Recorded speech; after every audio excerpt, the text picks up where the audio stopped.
driving in your car and you turn on the radio, one of your favorite songs plays, and it reminds you of many things. You're initially aggravated for having heard it on the radio for the fifth time that day, but then it makes you think of a certain person or a memorable moment. Following your reminiscence, you find yourself thinking about the cereal commercial the song was featured in, and the car commercial, and there was also the Burger King ad. Your sentimental memories are overpowered by the amount of advertisements you've encountered involving that song. Converse has a sneaky and subtle way of maintaining their strings on these bands, despite denying that the company forces bands to create jingles or advertise for Converse.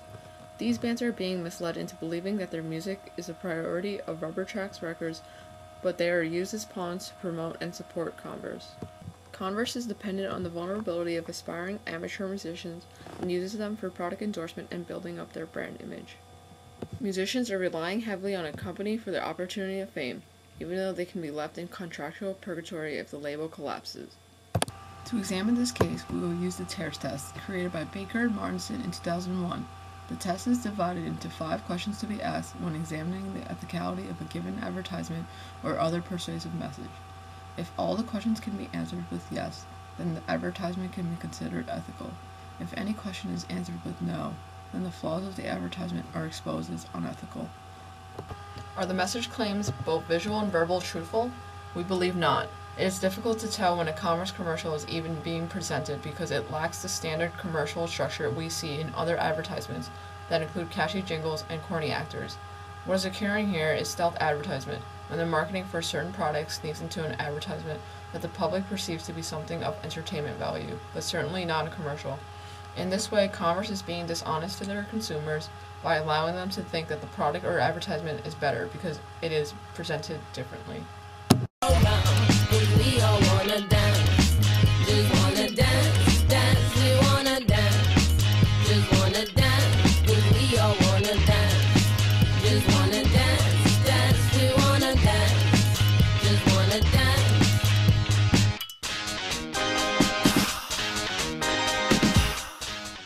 Is the message an authentic one? Is it sincere with positive selfless intent?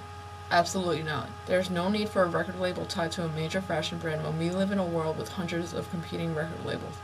We believe that Converse understands this, but benefits off of a free recording advertising. Especially since many aspiring musicians are in financial pits, this opportunity is very appealing. As quoted in the article, Bethany Constantino from a rubber track label group Best Coast was quoted saying, "Music is everywhere now, and if you have it tied to a brand, there's nothing wrong with that." It is obvious, even to Constantino, that getting free access to a record deal is hard to deny, even if it means selling out. Music is no longer music, but an aid for profits. Is there any respect for the people who will come across a persuasive message?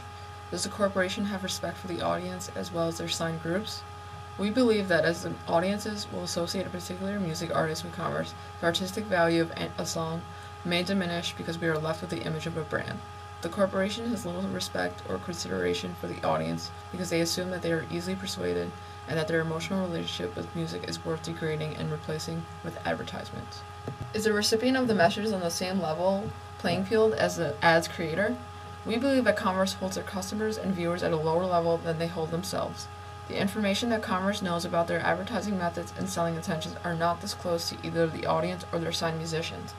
Converse uses their come-hither attitude to get the attention of aspiring musicians by offering them recording time at no cost to you. Some restrictions apply, according to the Rubber Tracks website. It is true that these bands will get exposure, but so will Converse Apparel with their advertisement links and sponsorships. Is Rubber Track Records and Converse socially responsible? Converse expects their customers to believe that Rubber Track record label was created solely for art and not for commerce. It is evident that their methods can deceive people into believing that a single is a single when it really is a subtle advertisement. This true corporation is taking advantage of their social placement in a specific type of lifestyle, trying to make a business off a music genre. Converse is trying to be included in the relationship between an artist and its listeners rather than be a shoe company, which can alter society's definition of what music really is. It becomes indistinguishable. Using the TEARS test, we concluded that Converse's Rubber Tracks advertising campaign is unethical. The company advertises their record label as a way to give back to the music culture that brought Chuck Taylor's the fame and popularity it received when rock and roll artists sported them in live performances. However, when the wealthy corporation creates contractual ties to bind this type of relationship, it is fair to say that their true intention is not in the best interest of consumers and musicians. This combination of art and commerce devalues the purpose of music and the social role it once played, when music was a unifying tool to bond the community with common general beliefs. Now, music has been reduced to a marketing tool. Where will we be in 10, 20, 30 years?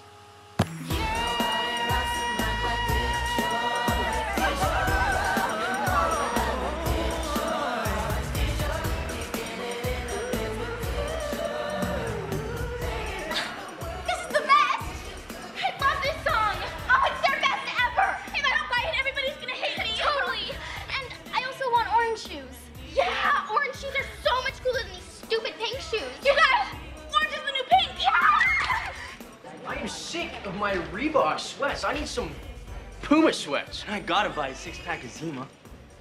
Dude, you don't drink. Think I should start.